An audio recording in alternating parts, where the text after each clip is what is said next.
যারা অন্যায় অনিয়ম করবে তার দায়ভার তাদের। এরকম যদি কোনো পেট্রোল পাম্প করে থাকে, আমি একটু শেষ করি, আপনি প্রত্যক্ষদর্শী, আমরাও তো প্রত্যক্ষদর্শী। যদি কোনো পেট্রোল পাম্প করে থাকে, I will ask government to terminate their dealership. 72 ঘন্টা ময়েশ্চার লক সমৃদ্ধ লিলি বডি ওয়াশ শিয়া বাটারের গুডনেস স্কিন রিপেয়ার করে রাখে সফট ও গ্লোয়িং। আমাদের এদের জন্য কোনো রিকোয়েস্ট নাই, এদের জন্য কোনো অনুকম্পা নাই, আমার জানা নাই এটা কত পার্সেন্ট পাম্প করছে। একটা জিনিস আপনাদেরকে বুঝতে হবে, একটা পেট্রোল পাম্পে তেল যে ট্যাঙ্কে থাকে, ওই তেল যদি পুরোটা সাকশন করে ফেলে, পরবর্তী তেল আসলে ওদের ইয়ারলক হয়ে যায়। অন্তত 200-400 লিটার তেল ট্যাঙ্কে রাখা অবস্থায় ওটাকে অফ করতে হয়, তা না হলে ওই তেল আসলে এটাকে আবার পুরো লাইন চেক করে চালু করতে 1 ঘন্টা লেগে যাবে। আপনি যদি বলেন স্পেসিফিক কোনো পেট্রোল পাম্পের কথা যে তেল থাকা অবস্থায় তেল দেয় নাই, সে সুযোগ আর এখন নাই। এখন প্রত্যেকটা পাম্পে একজন ট্যাগ অফিসার আছে, petrol pump Malik has got nothing to do. সেই ট্যাগ অফিসার সরকার নির্ধারিত ট্যাগ অফিসার, আমাদের নির্ধারিত নয়। উনি কতটুকু তেল আসছেন, কয়টা পর্যন্ত দিবেন, কাকে কতটুকু দিবেন, এটা নির্ধারণ করার ব্যবস্থা হয়েছে আজকের থেকে। এবং পেট্রোল পাম্পের ম্যানেজার মালিক কারোর সাথে কথা বলার দরকার নেই। They will sit in the petrol station, they will allocate ট্যাঙ্কে কী আছে কী দেওয়া হবে। এখানে আমাদের আর কোনো দায়িত্ব নাই।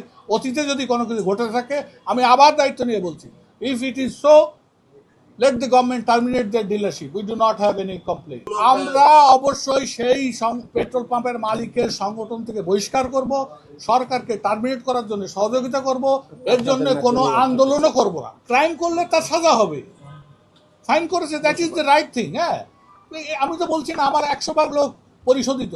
আপনি কি বলতে পারবেন আমরা 100% সাংবাদিক তার সঠিক দায়িত্ব পালন করছে? এখানে তো ইয়েলো জার্নালিজম তো অনেকেই করে, তাই বলে কি সব সাংবাদিক খারাপ? এ কথা বলা যায় না।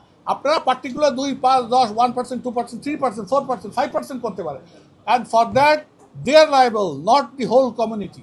আপনি এই জিনিসটা পরিষ্কার বলে রাখেন। আমরা আমাদের পক্ষ থেকে এই পাম্পগুলির ডিলারশিপ টার্মিনেট করার জন্য সরকারকে 100 ভাগ সহযোগিতা করব, এবং এর জন্য কোনো ধর্মঘট, কোনো আক্ষেপ আমাদের থাকবে না। কোনো আমরা দিন রাত 24 ঘন্টা নসিহত করছি। আমাদের নসিহত যারা শুনছে না, দে আর ডুইং দ্য ক্রাইম। সরকার নসিহত করছে, তারা শুনছে না। আমি বলছি তো, আপনার সংগঠনের পক্ষ থেকে এটার কোনো দায়িত্ব তারা নেবে না। নসিহত তো অবশ্যই করা হচ্ছে, তারা যদি না মেনে ভুল পথে যায়, দে উইল সাফার। আমরা তো সেই জন্য টার্মিনেট করতে বলছি। আপনি এই ভুল মেসেজ দিবেন না। আমরা এই অবৈধ মার্কেটিংয়ের বিরুদ্ধে। আপনি একটা বলছেন তেল কোথার থেকে এই অবৈধ তেল আছে, আপনি do you know how much quantity we have delivered? এই তেলগুলি গেল কোথায়? আপনি মোটরসাইকেলে পুরো তেল নিয়ে যে বাইরে বোতলে বিক্রি করে 200 টাকা 300 টাকায় বিক্রি করতে, ক্যান ইউ স্টপ দ্যাট? আপনারা পারতেছেন? আমার কথা শেষ করতে দেন। আমার কথা, এই তেলটা বাইকার দেখেন রাস্তায় গাড়ি কমে গেছে, বাইকাররা এখন গাড়ি চালানো বাদ দিয়ে ওই কিউতে থাকায় বেশি পছন্দ করতে। সরকার একটা কম্বিং অপারেশন করে, এমন কোনো বাড়ি নাই যার বাড়ির নিচে খাটের তলায় বোতলে 2-5 লিটার। আপনারাই প্রচার করতেছেন, আপনারাই দেখাচ্ছেন। আর এই পেট্রোল পাম্প থেকে ব্যারেলে ব্যারেলে তেল চলে যাচ্ছে, এটা একটা মানে আমাদের তো, আমি বললাম, এখন তো ট্যাগ অফিসার প্রতিদিন সকালবেলা এসে রিডিং নেবে কতটুকু তেল গতকাল বিক্রি হয়েছে, তারপরে যে তেল ঢালবে।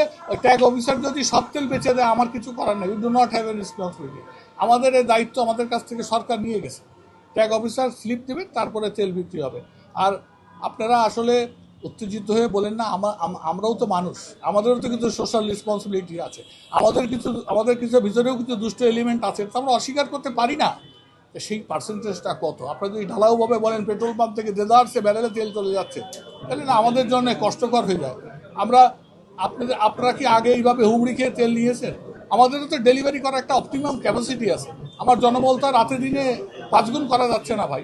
আমাদের এই যে জনবল আছে, সেই জনবল দিয়েই এই পুরো কিউতে আমরা নাই অসৎ। আমরা এই যে ট্রাস্ট পাম্পে সারাদিন রাত 24 ঘন্টা তেল দিচ্ছে, বন্ধ হচ্ছে লাইন, কোথায় আমাদের ওখান থেকে কোথায় তেল? ওনারা হাইয়েস্ট 65-66 হাজার লিটার তেল পাচ্ছেন প্রতিদিন। তাহলে কোথায় যাচ্ছে এই তেলগুলো বলেন? গাড়ি আলাদের কাছেই বেচতেছেন, মোটরসাইকেল আলাদাকে বেচছেন। আমি বারবার বলছি, আপনারা যে 2, 4, 5, 10টা 25টা 30টা এরকম এভিডেন্স পাচ্ছেন, তাদেরকে সামনে আনেন। আমরা আমাদের সংগঠনের পক্ষে তাদেরকে বহিষ্কার করবো।